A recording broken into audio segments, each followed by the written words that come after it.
Doctor Satish पशुपालन चॅनलमध्ये आपले स्वागत आहे.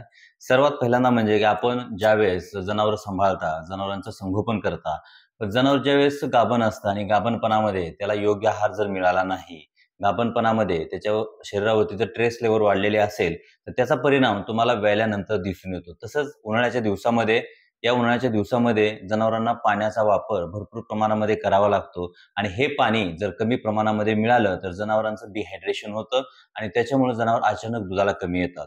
अचानक दुधाला कमी येतात ते येतात आणि त्याच्यानंतर जनावर ज्यावेळेस जवळ आलेलं असतं, जनावरांचा 9वा महिना असतो, जनावर 4-5 दिवसावरती वेळेला आलेलं असतं. त्या जनावरांना वेल्यानंतर रिटेन्शन ऑफ प्लासेंटा, की ज्याला आपण मराठीमध्ये वार म्हणतो, झार म्हणतो, हे पडत नाही. याचं न पडण्याचं कारण एकच, की त्याच्या शरीरावरती असणारा ट्रेस, उन्हाळ्याच्या दिवसामध्ये त्याच्या शरीरावरती खूप असा ट्रेस असतो आणि या ट्रेसमुळं जनावर विल्यानंतर त्याचा झार पडत नाही. उन्हाळ्यामध्ये तुम्हाला दिसून येत असेल, की झार न पडल्यामुळे जनावरांना भरपूर प्रमाणावरती खर्च करावा लागतो आणि जनावर ऑफ फीडमध्ये पण जाऊ शकतं, जर झार व्यवस्थित निघाला नाही तर. तर बाजारामध्ये मिळणारे बरेच काही युट्राइन टॉनिक असतील, ते तुम्ही देऊ शकता किंवा जनावरांचे संगोपन व्यवस्थित करू शकता.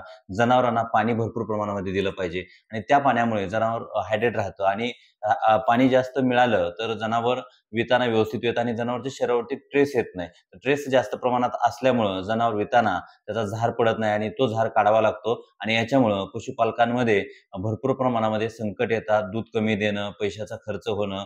अशा प्रकारे जर तुम्हाला त्यापासून वाचायचं असेल, तर तुम्हाला जनावरांची योग्य अशी काळजी घ्यावी लागेल. गाभणपणामध्ये त्याला चांगल्या प्रकारचा संतुलित आहार दिला पाहिजे, पाण्याची काळजी घेतली पाहिजे आणि जनावर त्याच्या अंगावरती कीटकनाशकाचं औषध न लावता त्याला योग्य प्रकारचं चांगल्या प्रकारे स्वच्छ धुवून त्याचा कीटकनाशकाचा बंदोबस्त केला पाहिजे. तर चला असेच भेटूया नवीन-नवीन व्हिडिओमध्ये.